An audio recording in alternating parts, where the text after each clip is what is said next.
Seriously, you gotta be kidding. Having a kid with the guy you broke up with. Oh, is it because you can't forget about me? Thinking maybe if you have a kid, you can't cut ties with me. You actually considered that? Hey, is that it? It's ridiculous. Looking back now, it was definitely the right decision to break up. If I'd stayed with this daydreamer, I wouldn't have the happiness I have now. Today, I want to talk about this unforgettable dark past of mine and the drama of its reversal. My name is Amy. I'm a 53-year-old housewife who finds joy in leisurely doing housework while watching the morning news. I was 38 at that time. I was living peacefully with my husband Keith, but around that time, a slight air of unease began to flow in our house. Keith started responding to my words with indifference, or rather, a kind of imposing, So? or, And?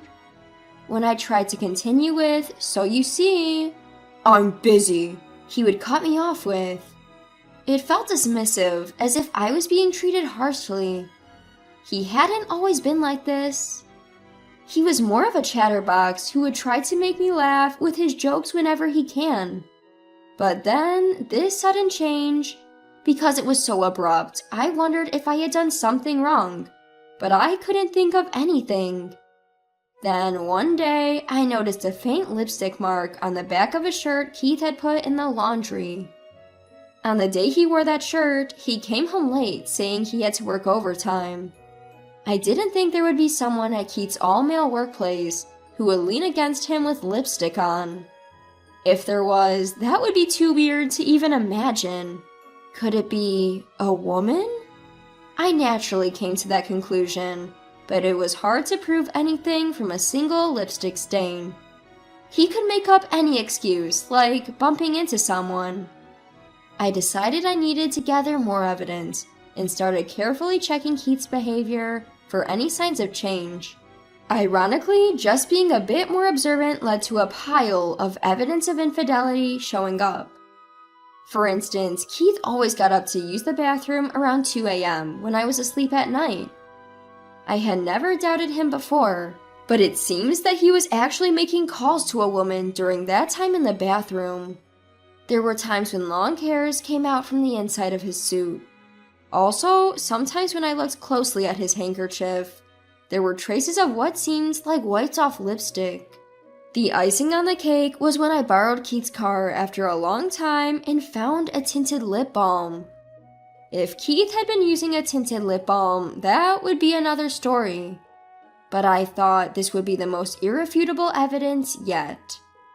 It was our 10th year of marriage. The frustration of having my husband stolen by a woman out of the blue. The pure loneliness of not wanting to be alone and the love for Keith rekindled. Is it really impossible to make amends? Is there no way to make him come back to me just once more? Is there nothing that can revive something once cooled off? Pregnancy at this timing, it's a gift from God. Needless to say, I couldn't help but think that way. We didn't have any kids. The monotony of our relationship might have been the reason for my husband's infidelity. So, this pregnancy might change things. With that hope in my mind, I revealed my pregnancy to my husband. But then... What? Give me a break. That's just troublesome. Let's break up. I couldn't believe my ears. Well, looking back, I suppose I was naive to think he might come back to me. It's rare for a man who's been unfaithful to return. Life doesn't always play out like a TV show or a movie. But back then, I believed that we loved each other and got married so we could surely reconcile. How could you say something like that? It's your baby. Even a child would be better off without a father like me. You've realized that, haven't you? Seeing my husband smirk, my heart skipped a beat. I've been cheating. Pretending not to know about my husband's affair, planning to go back to normal after the baby, it feels like I had been pushed off a cliff. At that time, I thought, if the affair comes to light, the tension between us will make him not come back. But that was a miscalculation too. I was trying to let you catch me, doing all sorts of things, but you never said a word. I'm tired of waiting. What? I was waiting for you to say, you can't be serious. Let's divorce. Seriously, don't make it more difficult for me. You're joking, right? I wouldn't bother lying about something this troublesome. I have a cute 24-year-old girlfriend now. I don't need a 38-year-old who's going to gain weight from pregnancy. After saying that, my husband added, If your figure goes pear-shaped, you're out. And laughed alone. I couldn't laugh at all. Here, take this. I'll pay alimony or whatever. Just sign this quickly. What he handed over was a divorce paper. After that, I cried days and nights for 3 days straight, and finally decided to sign the divorce paper when he stopped coming home. 5 years have passed since then. I was scared of getting older and being single, but luckily I remarried my old friend Troy, who also had a divorce, and we've been living modestly with our child. Troy's wife also cheated on him. He too is a survivor of a messy divorce. Being comrades who share the same pain, living with him was very comfortable. Every year on our anniversary, he reserves a fancy restaurant and he gives me slightly expensive gifts for my birthday. I feel cherished. I wish these days could last forever. With that in mind, we celebrated our wedding anniversary again this year. We were supposed to have a fun meal at our usual high-end restaurant. Wow, it's Amy. The person who grimaced at the sight of me was my ex-husband. What are you doing here? I couldn't help but show my disgust. What a tragedy. I unexpectedly ran into my ex-husband coming out of the restroom. Just a business dinner. Not like you with that bored look. I'm busy, huh? My ex-husband gazed straight over my shoulder and he strode over. Huh, you had that kid you were pregnant with from me? That's disgusting. He reached out and pulled at the child's hand, scrutinizing him as he said the unthinkable. Seriously, you gotta be kidding having a kid with the guy you broke up with. Oh, is it because you can't forget about me? Thinking maybe if you have a kid, you can't cut ties with me? You actually considered that? Hey, is that it? The ex, grinning from ear to ear, seemed to be thoroughly enjoying spinning the child around on the spot. The child's face contorted into a grimace as he wailed. He started crying. Papa, Mama, help! I'm being taken by a stranger! Steady there, I'm your papa. Your mama's right there. You're just as stupid as she is, said my ex. Just as he finished speaking, a man over 6 feet tall appeared behind him and grabbed my ex's arm hard. That child is mine, you know. What? I couldn't help but chuckle at my ex's surprised face. Huh? This guy's Amy's new husband? I didn't respond to my ex's question. I don't know what you were talking about, but you can't make a child cry and get away with it, you know. The tall man glared at my ex. A tattoo peeked out from under his sleeve, and my ex blanched at the sight of it. Hey, Amy, stop your husband. Huh? That woman is not my wife. What? At the man's words, my ex looked surprised again, glancing back and forth between me, the man, and the crying child. Huh? What? Then who's this kid? Before he knew it, my ex found his arms tied up by the man. This man is acting suspiciously and being suspicious. Someone call a staff member. There's a man here harming my kid. The man shouting at the restaurant caused such a commotion. Oh dear, what a way to celebrate a special anniversary. I thought, but I couldn't help but smirk. It had turned out to be a good day, if only by accident. Wait, staff, over here. I saw this man forcibly grab a child's arm. At my words, my ex's mouth fell open. Wait, Amy, what's going on? I really don't get it. I told my frantic ex, I'm not his wife, and that child is not mine, and certainly not yours. But he was right behind you. You were standing in the narrow entrance of the restroom. The child couldn't get in because of you. He just followed his dad to the restroom and you got in his way. What? Ugh, you probably enjoy making fun of people, but you really need to stop jumping to conclusions. Perhaps you should be aware of your surroundings. What? Shut up. I don't need to hear that from you. Of course, my valuable words probably wouldn't reach a suspicious person like you. I told you, I'm not suspicious. Oh yeah? A man who approaches a random child, grabs their arm, and then starts talking in a baby talk saying, I'm your daddy, isn't suspicious at all? You gotta be kidding me. That's because... Then you have the nerve to say to the woman in front of you, your mom is over there, right? Do you still think we're a couple?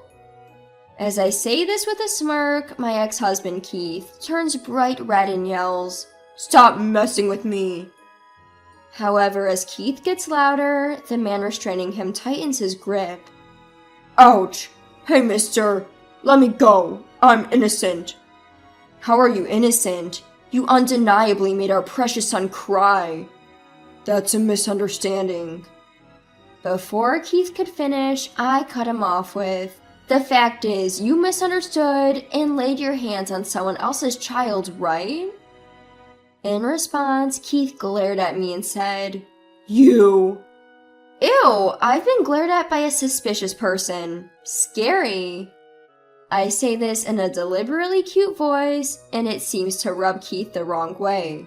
He starts to attempt to escape from the man's grip. You're so deluded, you even think we're still a couple. Oh, perhaps you couldn't forget about me?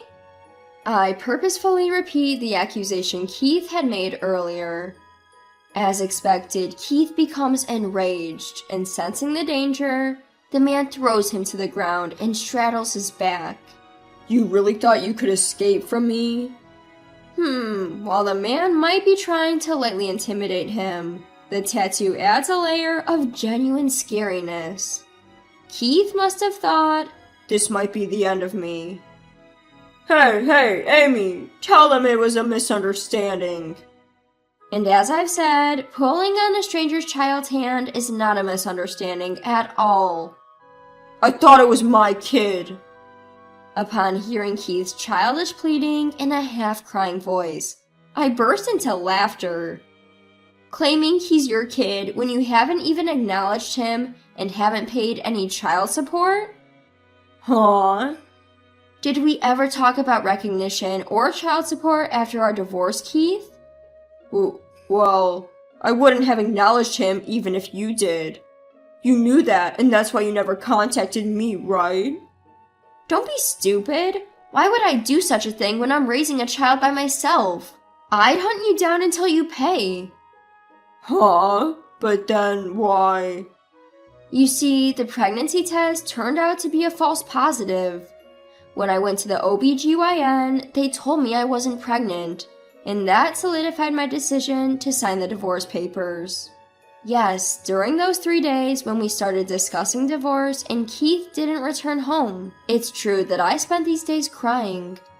But I knew I couldn't just divorce without understanding the full situation, especially with a child involved, so I went to the OBGYN first.